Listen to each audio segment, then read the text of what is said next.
again, I will say, I'm Marilyn Hayes with Tango 340B. We welcome you into this celebration of March's Women's History Month. We want to go out like a lioness and share some great stories, some history, and celebrate some amazing women. And to do that, I have 4 amazing panelists that I would like to introduce themselves. Peggy, I'll let you go first and we'll just go down the line. Well, thank you, Marilyn. And I have to give a shout out to you. The brilliant idea of doing this was from Marilyn. So thank you, Marilyn, for this wonderful opportunity to help us celebrate each other as women who have been very active in the 340B program. I'm an attorney and a lobbyist at Powers Law, and I represent Ryan White Clinics for 340B and also Community Voices for 340B. Colleen Miner. Go ahead. I'm Colleen M. It's a pleasure to share the stage with another Colleen. Doesn't happen very often. I thought I was a career Fed. I spent over 2 decades as a Fed, including at HRSA, where I worked on the 340B program, as well as other programs. Then spent about 6 years with the National Association of Community Health Centers, and now am working directly for the state associations of community health centers. Thank you. Thanks, Colleen. I am Colleen D. I am the president and founder of 340 Basics. We are a third-party administrator providing technology to covered entities to manage their 340B program. My background, I started in public health policy, learned about FQHCs during grad school, got the privilege of working in 2 wonderful health centers, one in Pennsylvania and one in New Jersey for over a decade. And that's where I learned about the 340B program and the impact and importance it has in healthcare. Thanks for having me. All right, I guess I'll close it out. Lori Carr, hi everybody, CEO for Avita. We're a national pharmacy services organization exclusively focused on federal grantees. So Ryan White organizations, FQHCs, ASOs, and the like. My background is sort of split in half. First half of my career was in the pharmaceutical world, and then ultimately at Walgreens for several years in specialty, and then landed here at Avita about 1.5 years ago. So happy to be able to be on the panel with a bunch of inspiring female leaders in the program, and can't wait to talk to you guys about what we have going on here. Thank you all. As I told you, amazing group of women on this stage today, virtually, but it's still a great panel. I'm going to go to the next slide and give a little preface before I do about the history of 340B. Most of you may already know this, but Congress, created the 340B drug pricing program in November of 1992 to allow covered entities the ability to provide a safety net to uninsured and underinsured patients, and also to retain any savings that could then be utilized to help subsidize the program and help other vulnerable patients. Colleen M., can you showcase a few of the women pioneers of the 340B program? Sure. So this is a very happy trip down memory lane for me. I don't think you can talk about access to pharmaceuticals for underserved populations without mentioning Mary Lou Anderson, who unfortunately left us a couple of years ago. Mary Lou was absolutely a trailblazer for women in pharmacy. She was the first ever female Speaker of the House at the House of Delegates for the American Pharmacist Association. I just put into the chat a quote from her from 1970 about what it really means to be a leader. And those words ring so true now. And when you figure she said them 50 years ago, when the women's movement was just beginning, it is just amazing. I also had the honor of working with her at HRSA when she helped lead the Bureau of Primary Health Care, or the Community Health Center department. Also, can't talk about 340B without a major hat off to Marcia Simon. Marcia Simon was on the House side, or I believe the House side, was instrumental in getting this language passed, getting this bill passed. Before 340B was passed, almost no health centers in the country could afford to do pharmaceuticals.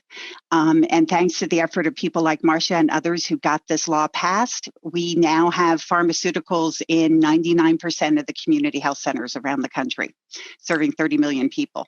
And So Frida Senator Mitchum, Kennedy. sorry, I went out of order there. Oh, that's don't Frida forget. was the all things policy and program guru with the National Association of Community Health Centers for 3 decades, at least 2 decades, and was instrumental in getting when the 340B program went through as well.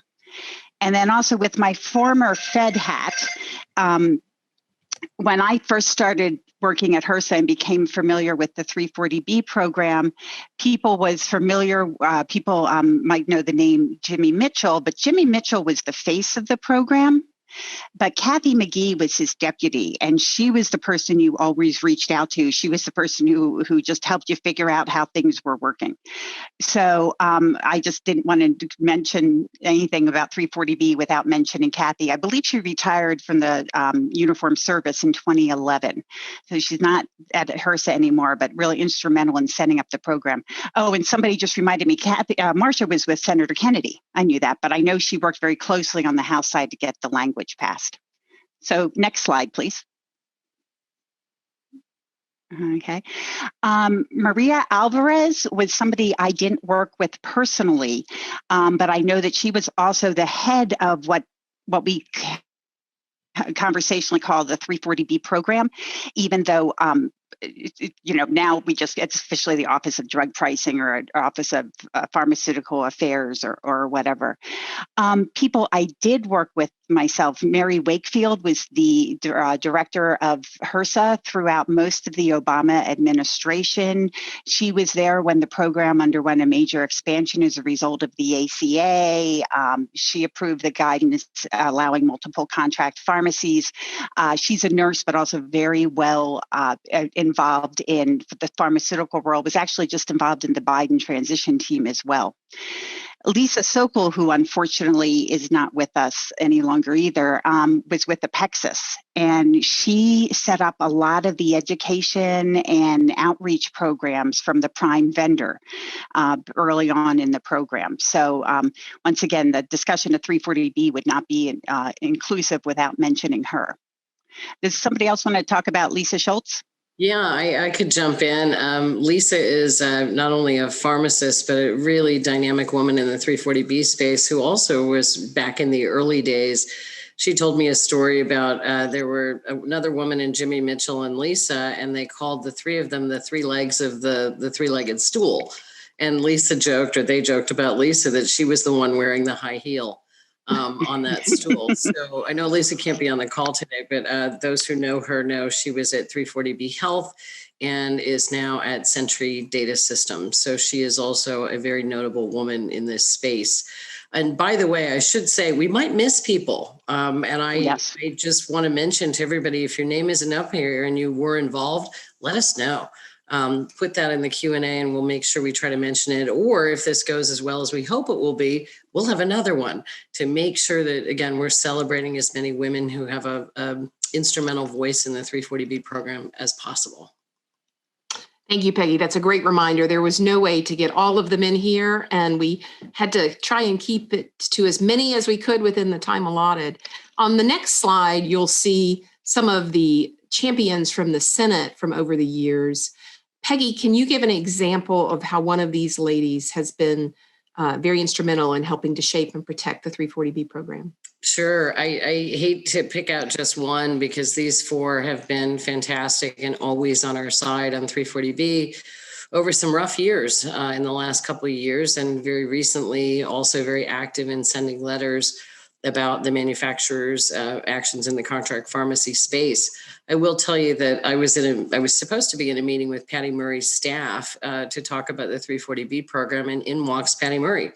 And that's always a surprise to a lobbyist. And she sat down and I said, thank you, Senator, I'm a little surprised you're here. I didn't know you were coming. And she said, this program is that important to me. I saw this on the schedule and I made time to come. and tell you everything we're doing to protect the program. So that should tell you a little bit about this woman, who's the chair of the HELP Committee, which is the major committee of jurisdiction for 340B. That's fabulous. Anybody else have a story on one of these ladies they'd like to share? I mean, if anybody knows anything about Michigan and Debbie Stabenow, there is no greater leader for physicians and hospitals than Debbie Stabenow, not just in the state of Michigan, but throughout the country. She's always standing up for physicians and hospitals and the 340B program. Tammy Baldwin and Shelley Moore Capito, these are, a Republican here. That's a brave move in this space. The 340B program I've never thought should be partisan, but it's taken a partisan bent over the last couple of years. And for Shelley Moore Capito to come in and say, hey, hold on, this matters for my people in West Virginia, I'm going to stand up for this program, is a very big deal. Thank you. As we move to the slide on the House members that have been very prominent, I think you made a good point, Peggy, that this program goes across all types of different people across the country. And that's why you see input and support from House and Senate members in different districts. And it shouldn't matter what denominate or what race, what party, because it helps so many people in so many different avenues. Of these ladies, Colleen M., I think you were going to speak to a couple of the, or Peggy. Well, I mean, some of these names are very familiar for people who, I'm sorry. Go ahead. I'm going to say some of these names are very familiar. They've been champions for a long time, but I can tell you two of the people who have really come to attention recently are Abigail Spanberger and Cindy Axney. They're both only just started their second terms, and they are all over the importance of this program, and they get the fact that 340B is not just a program of reduced price drugs for uninsured persons, but the fact that it is an important source of savings. It frees up other funds so that 340B providers can provide a wide range of other important services to their patients. And I'm just amazed at how on top of it these two women have been. They've been incredible, and they've got great staff. The other three women on this particular slide, Diana DeGette, Doris Matsui, and Anna Eshoo, are all on the Energy and Commerce Committee, which is the other really important committee of jurisdiction for the 340B program. Diana DeGette and Anna Eshoo served respectively as the Oversight Chair and the Health Chair of the Energy and Commerce Committees, subcommittees, when we went through the wars we called of Congress on the 340B program. At that same time, Doris Matsui introduced legislation to stop discriminatory reimbursement against 340B entities. So they have been with us throughout. I will also say I could have probably 6 other slides because in the last year, there were hundreds, literally hundreds of members of Congress who signed on letters to support the 340B program. But these happen to rise to the top. These, in my opinion, are some of the most notable. And there are many others who I couldn't possibly list unless we had 2 more hours for this.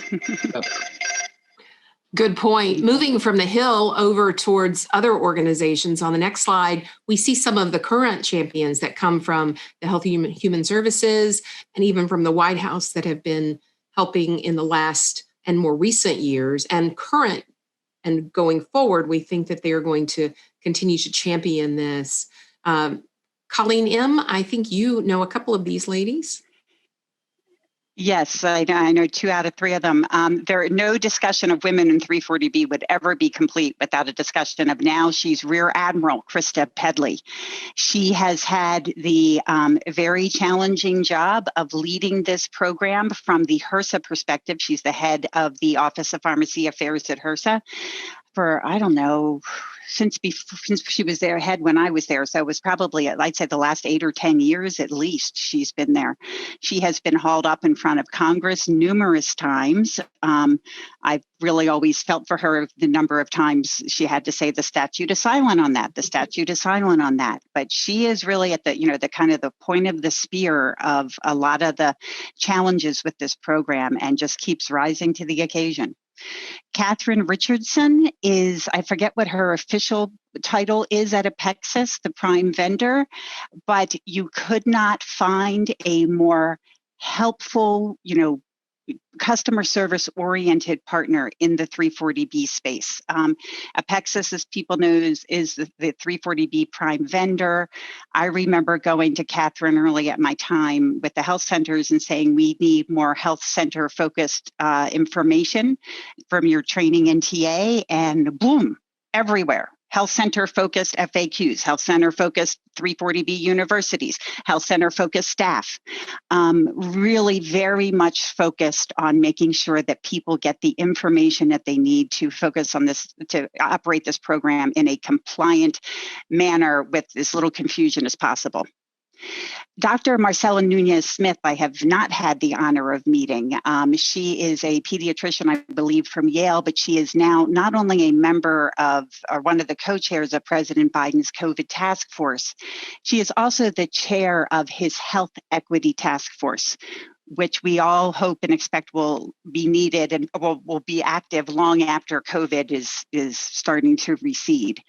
You can't find a better spokesperson for the importance that, you know, race and place and everything plays in a person's access to healthcare, and therefore the importance of programs like 340B to make sure that everyone has access to affordable care, regardless of where they live or what their circumstances are. Well, I would just add on Dr. Nunez-Smith that right when she was appointed, we sent her a note from Community Voices for 340B congratulating her on her appointment, and almost immediately got a message back saying, I fully support the 340B program, and just how wonderful. You know, you send these letters out into the ether, and somebody wrote back and said, you know, I care about 340B. So I have not met her myself, but I'm already a big fan. And then the last three women are new entrants to this administration, and I think it's worthy of noting each of them. All of them have worked on the Hill for many, many years and had exceptional careers on Capitol Hill. And for the reward for that was to go to the White House when Biden was elected, and their talents were recognized. So Kimberly Espinoza works directly for now Secretary Becerra, and is already talking to many of us about the 340B issue and trying to make sure that's being, that Becerra is aware of all of the issues on 340B, and some of this came up in his nomination hearing. Rachel Pryor had worked on committee staff and was very invested in talking to us during what I call the wars on 340B back in 17 and 18 in Congress. And Liz Fowler had worked mostly, I think, on the Senate side and was also acutely aware of the benefits of the 340B program, in particular for vulnerable populations. And so all three of these women have a really strong bent in helping vulnerable, underserved minority populations, which is the universe of who we think 340B serves.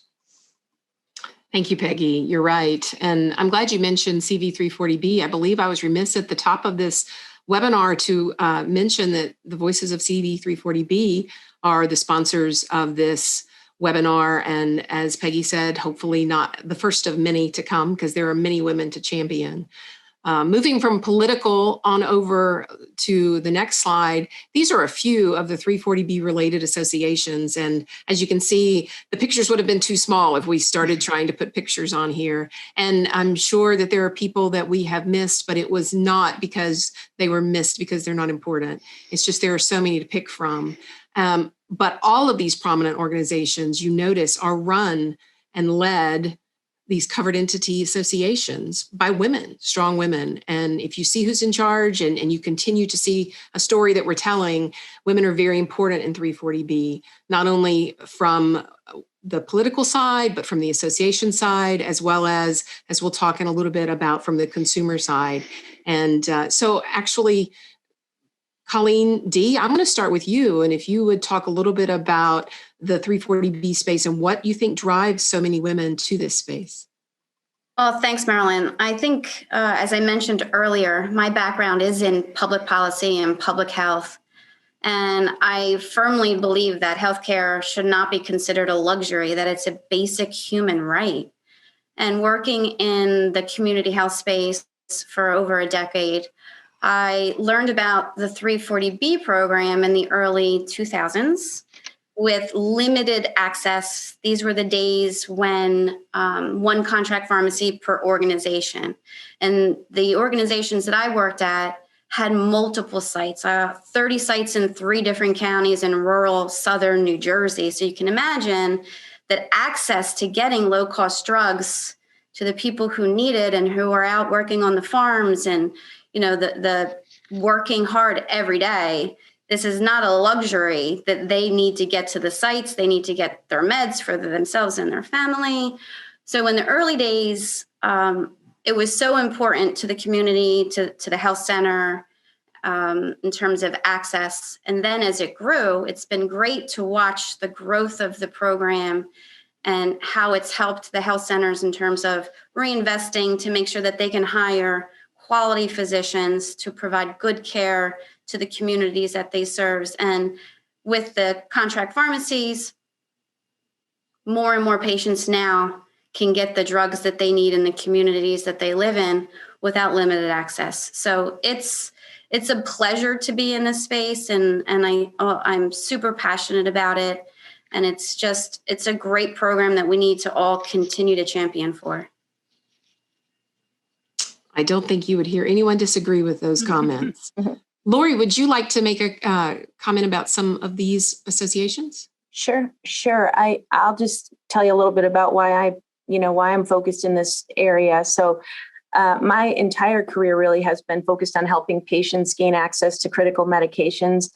I mentioned earlier, I started my career out in the pharmaceutical space. In the mid-2000s, I was working for Millennium Pharmaceuticals. And as a manufacturer, obviously, we were obligated to provide discounts. And all I really knew at the time was that it impacted our bottom line. I didn't know much more about it, right? And that was kind of the way that we looked at that. Obviously, back then, I was really uninformed about the program, the benefits of it, and I certainly did not understand just how important it was to the underserved communities.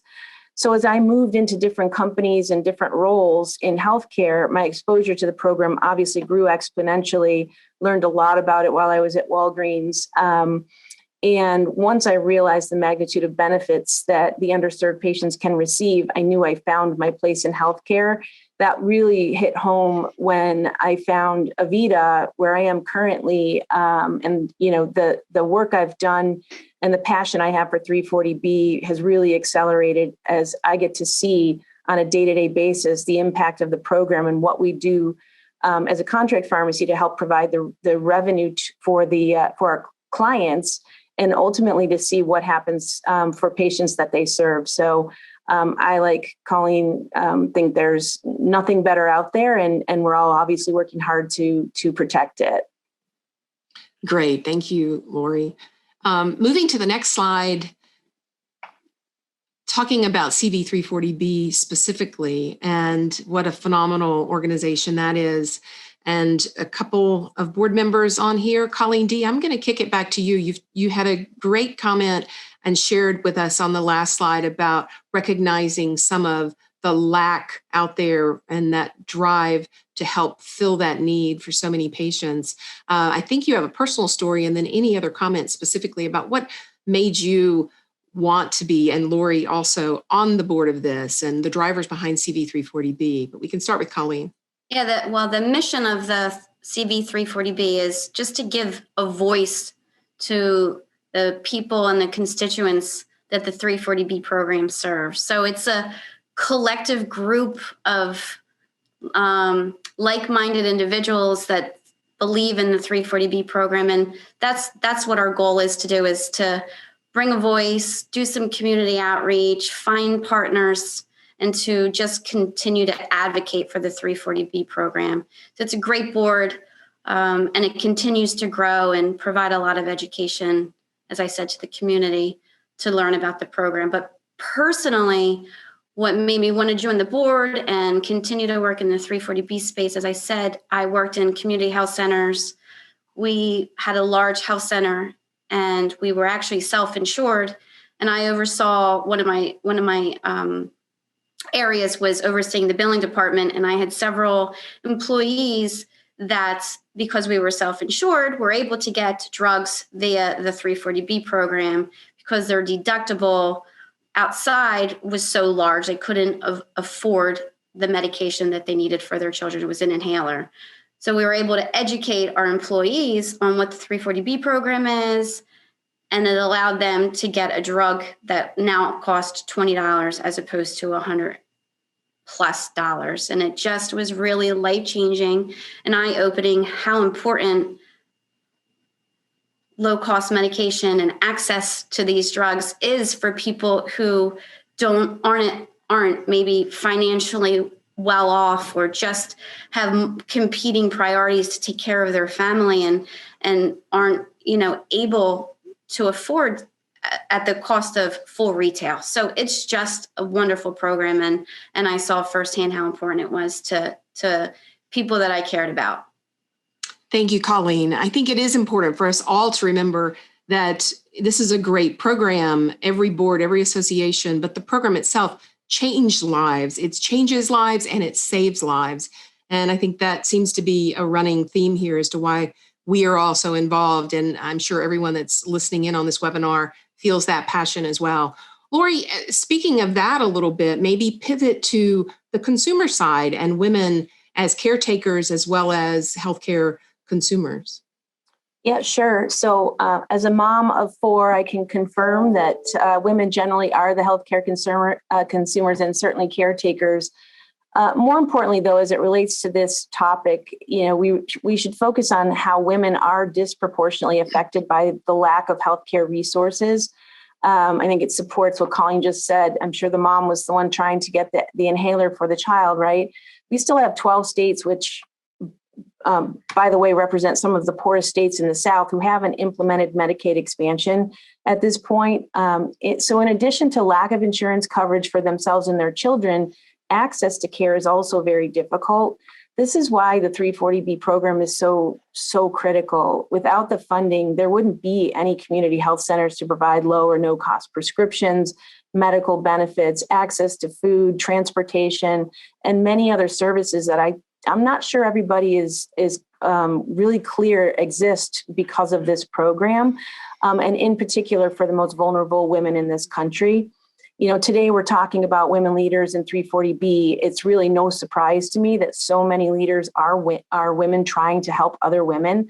And frankly, it's really inspiring for me to be working within such a committed and powerful community of women. I feel pretty lucky to be here. That's great. Marilyn, if I could just jump in and mention a couple things that CV340B is doing in recent days. So we're working with faith-based community. We're working with business leaders. We're working with covered entities and their employees. So for example, Prism Health in Texas is a wonderful member of ours, RWC 340B clinic, and also supporter of what we do at CV340B. And they held an all-employee meeting, which was a webinar. And we were able to talk about CV340B and all the tools and grassroots implements and tools that we've produced and put on our website so that people can communicate with policymakers to say, please protect the 340B program. CV340B is ready to do that with any covered entity who wants to have that kind of template or format or maybe even speakers come and talk to your employees. It was really powerful. Also done it at Action Wellness in Pennsylvania, and that seemed to be really inspiring to the folks who participated. We will be circulating a faith-based letter that we hope to have pastors sign on to. That might sound a little weird to you, but if you think about pastors, you think about their mission is also to care for the health and spiritual well-being of their people. And oftentimes they are looking at exactly the kind of problems that the 340B program can help communities solve. So we'll be orchestrating that sign-on letter. And if you know pastors who should care about the 340B program and you want to help educate them, send them my way, please. Awesome. That sounds great, Peggy, which actually segues perfectly into the next slide about the advisory committee that CV340B has. And advocacy, getting involved, sharing our voices is so important because there's so many people, and I'm sure everyone on this call, if you mention the word 340B to most people in this country, they're like, what? Nobody has ever heard of it, and that needs to change. And we can do that with our Absolutely. voices. Lori, continuing what you were talking about a little bit earlier, I'll start with you, but then we're just going to go around to everybody to talk about advocacy and what this committee is doing, and then beyond that, what we can all do to get involved. Yeah, sure. So, one of the things, just back to CV340B overall, and not to try and be a commercial, but as a board member, I feel I'd be remiss in not talking a little bit more about it. You just mentioned there's a fundamental lack of understanding of the program and its value overall. And CV340B's mission is to educate, enable, and inspire support for 340B at the grassroots level. And I think that's really where all of this starts, right? The old cliche, it takes a village, is really relevant here. And these committees are so important because they're very specific. They're grassroots efforts. They are people who are passionate about educating and informing. And what I would say is, if you look at the board and the benefactors who belong to CV340B, you'll note some of us may be competitors in this business, but we're all like-minded and passionate as it relates to protecting 340B.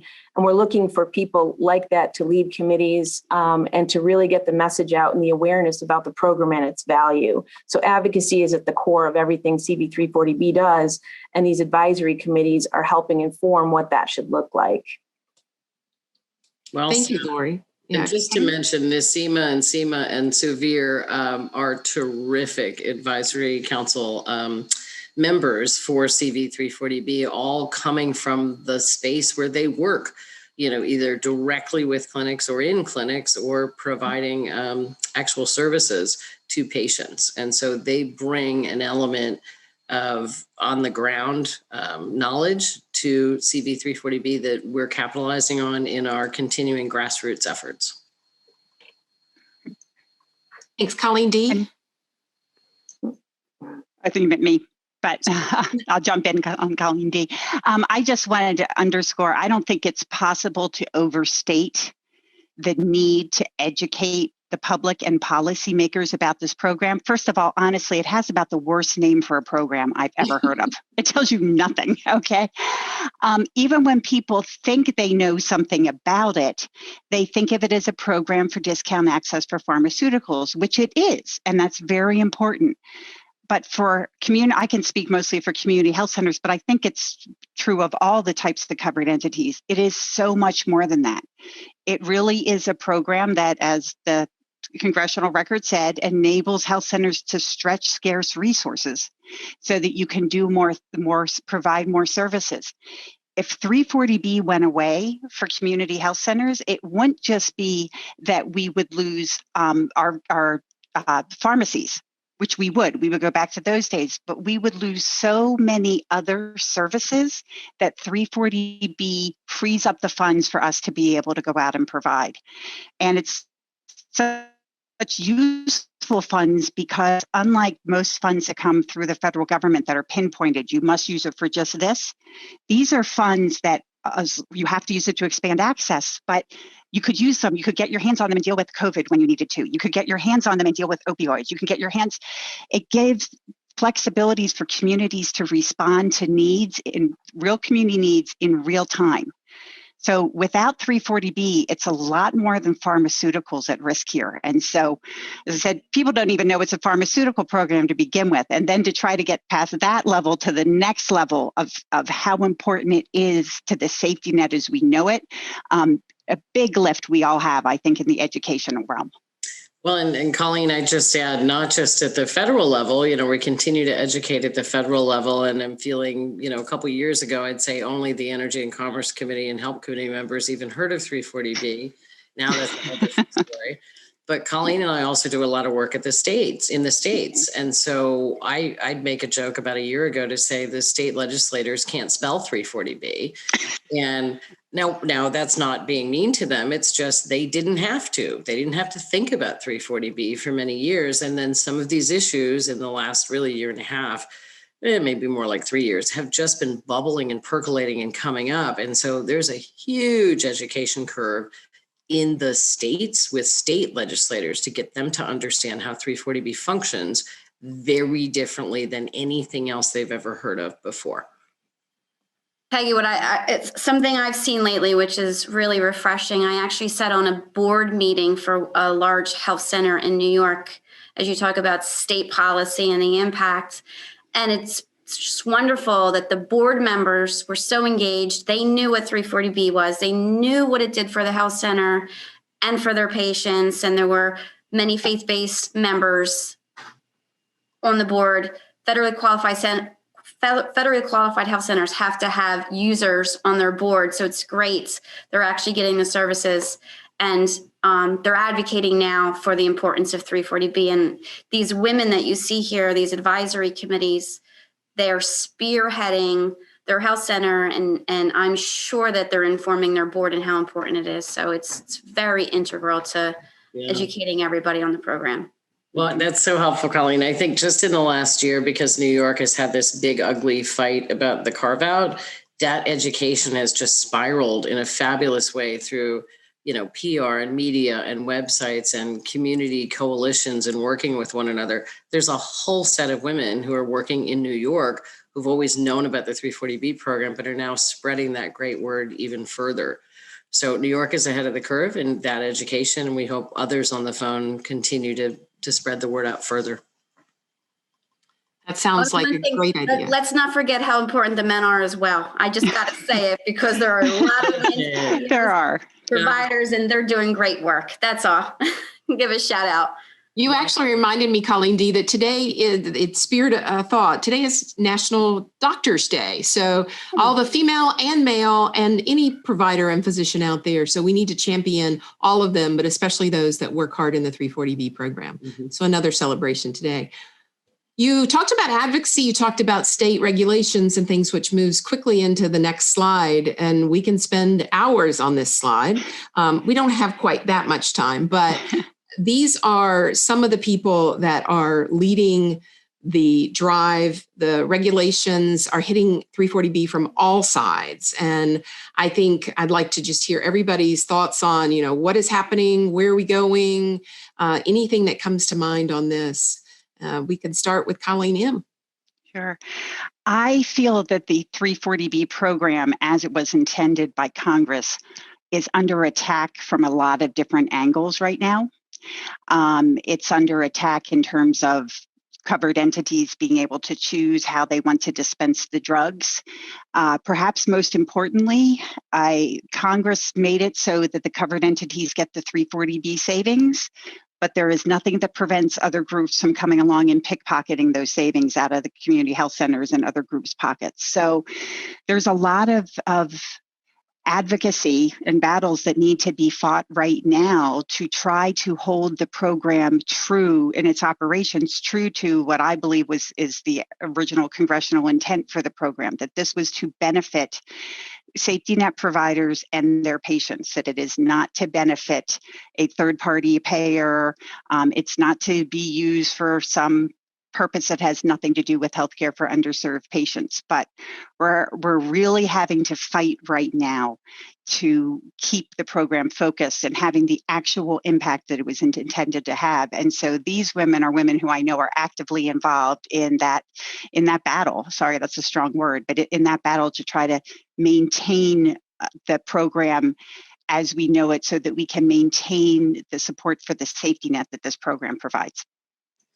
And I'll give a shout out to my own colleague, Barbara Straub-Williams. We also have Megan Lesueur, who works with Powers, and they are exceptionally good on compliance and sorting through the morass of guidance on the 340B program that can be very daunting. So incredible legal minds there, and I know there are others.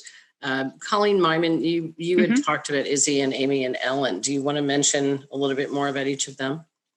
Sure. Izzy and Ellen work very closely with the hemophilia grantees, so the hemophilia providers. Izzy's also worked a lot with the health centers in the past.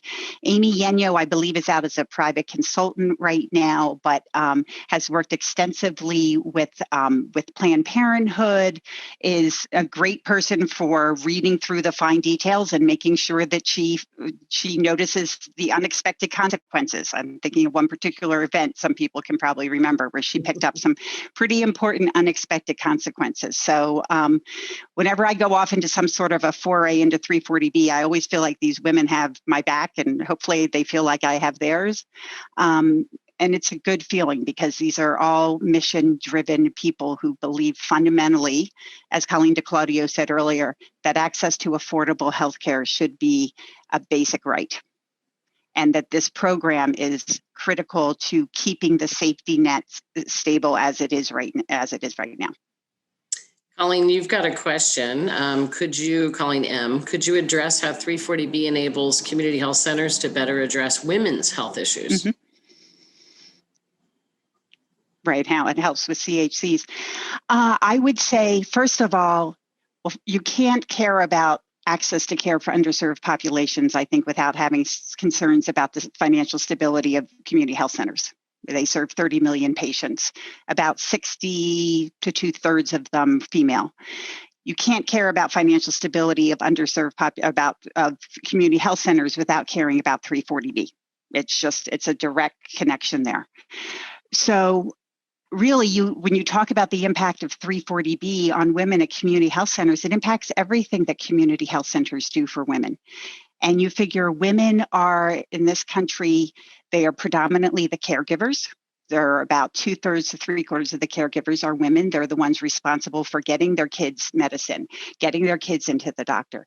They are disproportionately the heads of families living in poverty. I believe it's about 70% of families living in poverty are headed by women, or maybe 70%. It's whatever, it's up there pretty high. They're also the decision makers for their families. So to the extent that 340B supports not only access to affordable pharmaceuticals, but many other services that expand access to care for underserved populations, they support women in their roles as caretakers, in their roles as the head of the family, and in their own personal needs, trying to keep their families together when they're not in the best economic circumstances. I guess there's a big question of, is there something about 340B that women seem to gravitate to? I mean, if you look at a bunch of other fields, there may be not so many women. This is a long list of women in this space. Is it maybe, Colleen, because of what you just mentioned, that we tend to be caregivers and this is important to us, as Colleen DeClaudio talked about? I've wondered that myself. I think it's important for a lot of us. It is a way of providing care. We're not nurses, but we're the generation one behind when women's only options were to be teachers or nurses, or some of us are at least. I'm sure the rest of you are all much younger than me, but it is a way of providing care and trying to. I think that working in this field is a way of trying to make a more fair and equitable and kind society. And I think that appeals to a lot of men too, but I think that appeals to a lot of women.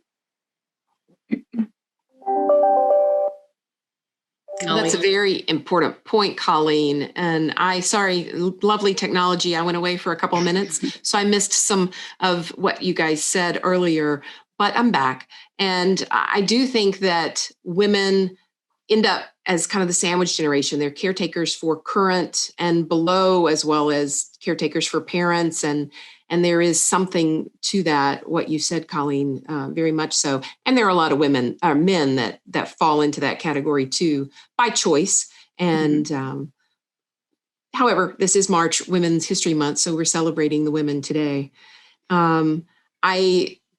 Did everybody get a chance to speak on this? Anything that has come to mind of things that we're facing going forward, or where do you think we go from here, and how we and everyone on this webinar can get involved and stay involved? I actually have a comment on this. At Avita, we're extremely optimistic about the future of the program. I mean, if you think about it, Colleen, you've sort of alluded to this many times, a wholesale change that affects the vital services provided by the covered entities today would literally lead to a public health crisis. So the program has to be protected. Having said that, there probably do need to be some adjustments in terms of transparency. Pharma, maybe approaching this in the subset of pharma that are approaching this in a bit of an aggressive way, do have the right to protect themselves from duplicate discounts and things like that. And so in my mind, this current administration is going to be protective, but at the end of the day, I really firmly believe, and I've said this from the beginning, a group of cross-industry stakeholders need to come together, talk about ways to make transparency more a reality, that doesn't expose anybody, get anybody concerned about their data, protecting all of their business rights and all of that. I'm really optimistic that there's a group of leaders within the industry that can bring that together and make it work so that we can solve our own problems and we don't necessarily have to rely on regulation to get where we need to go. My feeling is, by and large, and there are outliers, but everybody's intending to do the right thing. I know most of the manufacturers that I speak to support the program in general. They just don't support having to, pay to give people their drugs, right? When you're double discounting. So, that's my optimism, is not just the program will be protected for sure, but that we can find a way to get to a good place where, the finger pointing and the vilification of the system goes away, and ultimately it works the way it is intended to work, as I think, Colleen, you mentioned earlier. Yeah, if I could jump in. So some breaking news. As we're talking about women and celebrating women, one of my favorite women in this whole bunch is the president of RWC 340B, the Ryan White Clinics. And she and her lobbyist, who is also a woman, have been working in the Tennessee legislature to advance a prohibition on discriminatory reimbursement. And they just passed out a committee. So bam, Awesome. let's celebrate women. That's great news. That has been a two-woman parade for the last year. I was fortunate enough to testify last year in person before the committee, and then attempted to testify virtually. But it's really the tenacity, I think, that women often bring to the table that is what it takes in the 340B space, because we're faced, as Colleen Myman says, with so many attacks from so many different places. If you don't have the guts, you don't want to be in the 340B space. And a pair of boxing gloves, Peggy. This is not a game for the frail. And with that said, I will point out the lovely face to your right on the screen right now is Rhiannon Marshall-Klein, who is one of the very best advocates for 340B. She's our regional manager for CV 340B and pulls together regional groups that talk about what's best for each community. So we've got a Texas one, we've got a Midwest one, we've got them all over the country. And we're looking for people to join those regional advocacy groups to talk about how they can gin up their own communities. As what I tell people is, I'm not going to come and tell you, hi, I'm here from Washington, I'm going to tell you what grassroots, works in your state. No. We want the people at the state level to commune with each other and figure out the best solutions of how to better communicate the good news about the 340B program as they see fit. So Rhiannon is terrific, and she helps orchestrate those activities.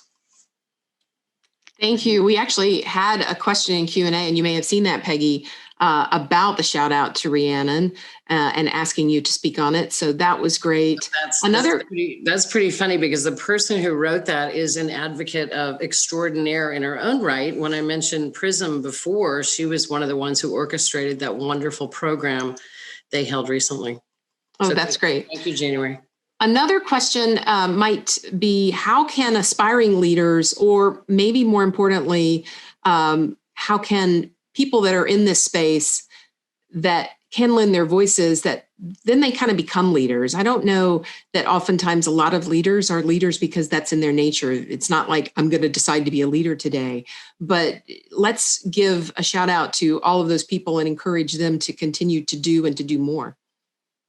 I think that's the key, is the mentoring aspect of this. Is I'm a proud former president of Women in Government Relations, and I know that the other women who are joining me on this panel are mentors themselves, and a number of the women we featured in this presentation today are also mentors. That's the only way we're going to keep this train going in the right direction. And I'd like to appreciate what Lori said about the need to try to bring people together and find some common ground. I honestly believe that there is more common ground than might appear at first Yeah. glance, particularly if the pickpocketing issue was taken care of.